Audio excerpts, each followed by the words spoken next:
Hello.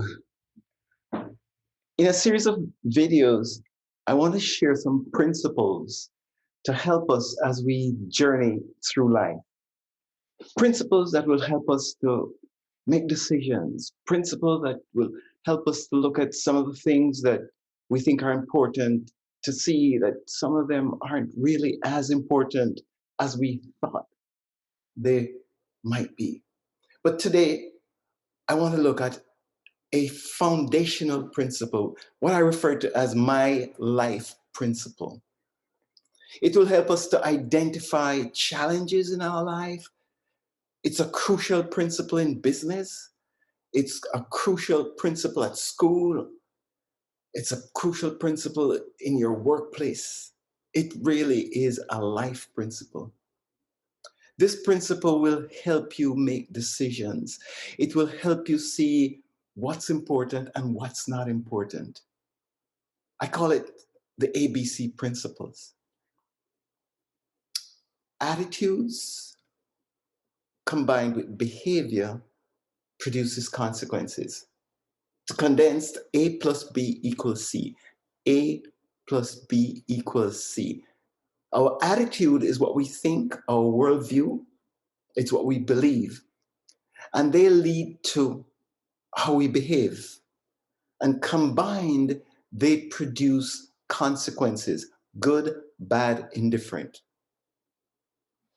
It's crucial we understand that is what we think, what we believe, these two combine to produce results or consequences. The ABC principle is particularly helpful to understand success. I love what Colossians 3:23 to 24 says.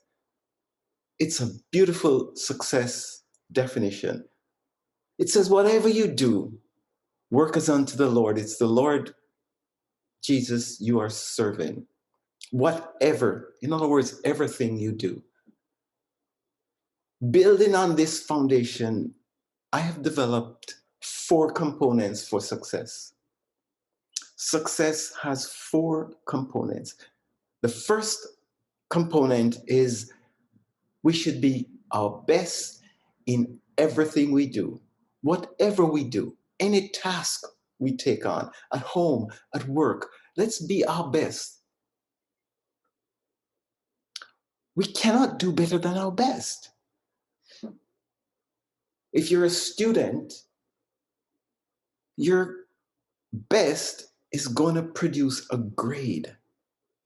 Your attitude and behavior will produce the grade. So as a student, your focus shouldn't be on your grade. It should be on your attitude and your behavior to produce the grade. Your attitude, your mindset. What do you think about school, university, college, about learning? Are you there to get a grade or are you there to learn? Are you there to grow or are you there for the grade? If you're there to learn, then the attitude is you're going to apply yourself. You're going to get enough sleep. You're going to have enough study time. And those are going to determine your behavior. And that will lead to your results.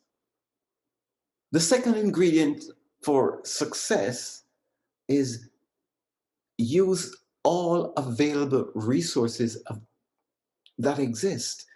So as a student, you're going to make use of the library. You're going to make use of internet sources, your TA, your professor, small groups, your notes, whatever. You're going to apply the resources that's available. But it's crucial that you understand that unlike what some folks do, you're just going to use the resources that you have and you're not going to spend valuable time thinking about the resources that you would like but you can't have. Oh, I wish I had fill in the blanks. No, Apply the best attitude and use the available resources. What's not available, even if some non-available resource might be helpful, they're not available. So you're not going to apply your mindset to those resources. And the third aspect of success is accept the results. You've done your best, you've applied your intellect, your knowledge, your time, your energy. You accept the results. You've utilized all these resources that were available. So if you're a student and you got a B, that's okay, that's fine.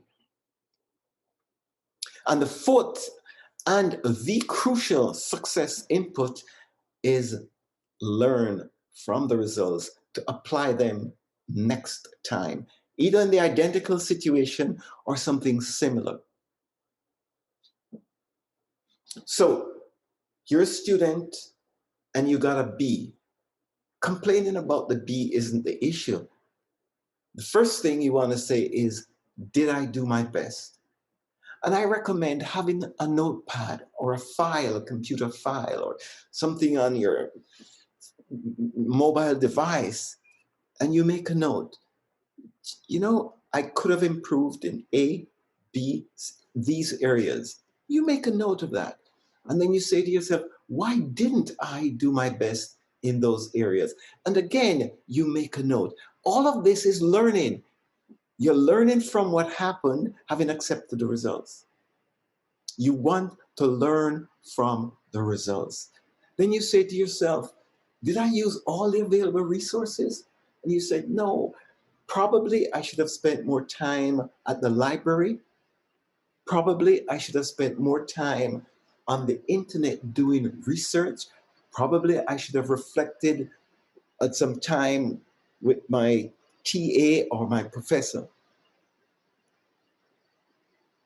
Reflecting, doing a post-mortem or a post-audit so you can learn. Success is input driven. A plus B. The inputs produce the result. Success is not perfection. It's doing your best and accepting the results. Success, I repeat, cannot be your grade, cannot be the goals that you scored. It's being your best. The good news about success is because it's input driven, you can know when you're successful even before you start. If you're a teacher, success isn't how many students pass or fail. Actually, I don't give exams. My students do not get exams because success for me is creating the conditions for the students to learn, to grow, to learn from each other, to make mistakes, and to learn for the next time. So I give papers that they can research. And when they're writing their papers, they can interact with me because that's how they learn and grow. The essence of success, every situation, focus on the things that matter, A and B. In this particular case, what is A, what is B? Focus on the things that matter and the things that you can control. I repeat, things that matter and things you control. There's a narrow intersection. There are lots of things that matter and lots of things that you can't control. So you try to see where is the intersection, the things that matter and the things that you can control. In management, success is crucial.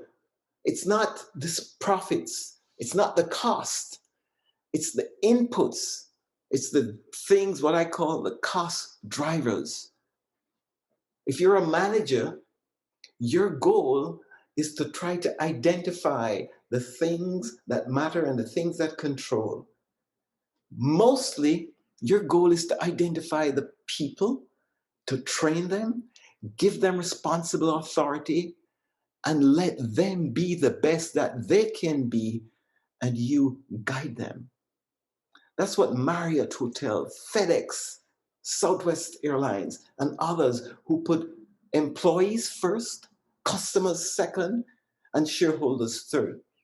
I love what Danny and Isabel Miller in their outstanding book, Managing for the Long Run, Lessons in Competitive Advantage from Great Family Businesses. They say managers with truncated, financially driven perspective are poor stewards of corporate and human resources. They also found that profit in businesses that were successful over a long period was an expected outcome. It wasn't the goal. Profit was C.